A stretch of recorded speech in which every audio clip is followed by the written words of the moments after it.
বাংলাদেশ সময় মতোই অক্সফোর্ডের করোনা টিকা পাবে, এতে কোনো সংশয় নেই বলে জানিয়েছেন পরিকল্পনামন্ত্রী। এ লক্ষ্যে ৫,৫০০ কোটি টাকার একটি প্রকল্প একনেকে অনুমোদন দেওয়া হয়েছে। সভার পর সংবাদ সম্মেলনে জানানো হয়, টিকা প্রয়োগের পরিকল্পনাও চূড়ান্ত করা হয়েছে।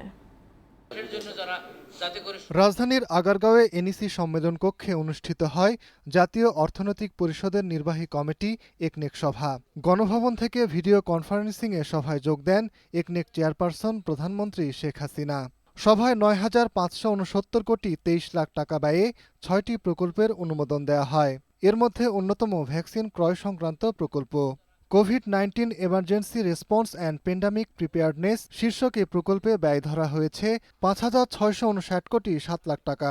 এ প্রকল্পের আওতায় প্রয়োজনীয় টিকা ক্রয় ছাড়াও দেশের ৪৩টি জেলা সদর হাসপাতালে ২০ শয্যা বিশিষ্ট আইসোলেশন ইউনিট, 10টি মেডিকেল কলেজ হাসপাতালে 10 শয্যা বিশিষ্ট আইসিইউ এবং ২৭টি মেডিকেল কলেজ হাসপাতালে পিসিআর মেশিন বসানো হবে। আমরা আশা করছি, আমরা বিশ্বাস করি, আমরা যথাসময়ে ভ্যাকসিন পাবো।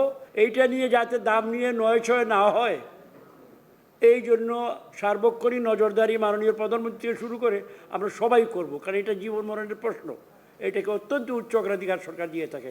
সভার পর সংবাদ সম্মেলনে টিকা প্রয়োগের পরিকল্পনাও তুলে ধরা হয়। ৩১% লোককে প্রকল্পে টিকার আওতায় আনা হবে।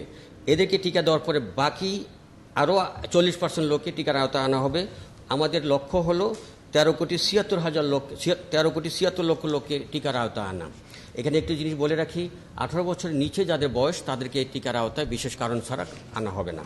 সাংবাদিকদের এক প্রশ্নের জবাবে স্বাস্থ্য সেবা বিভাগের সচিব জানান, সময় মতোই করোনার টিকা পাওয়া যাবে। পরিমাণ উল্লেখ করেই কিন্তু তিনি বলেছেন। অ্যাম্বাসেডর মহোদয় নিজে উপস্থিত ছিলেন। আমি শুধু এই কথাটাই বলতে চাচ্ছি, সরকার, দুই দেশের সরকার শতভাগ অবহিত আছেন, সেটা যে ফর্মুলাতেই আপনারা বলেন। অক্সফোর্ড অ্যাস্ট্রাজেনেকার তৈরি কোভিশিল্ড টিকার ৩ কোটি ডোজ ভারতের সেরাম ইনস্টিটিউট থেকে কিনছে বাংলাদেশ। সোমবার ঔষধ প্রশাসন অধিদপ্তর এই টিকার আমদানি ও জরুরি ব্যবহারের অনুমোদন দিয়েছে। মাহমুদুল আরিফিন, দীপ্ত সংবাদ, ঢাকা।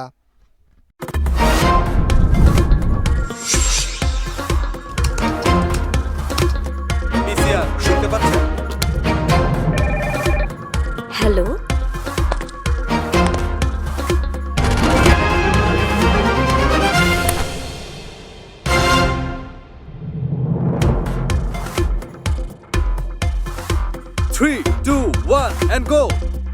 আপনাদের সাথে আছি আমি তারান্নুম জুথি। শুরুতেই জানাবো সংবাদ শিরোনাম। দীপ্ত সংবাদ, সকাল 10টা, দুপুর 12টা, বিকাল 3টা, সন্ধ্যা 6টা 50 মিনিট এবং রাত 10টা 30 মিনিটে।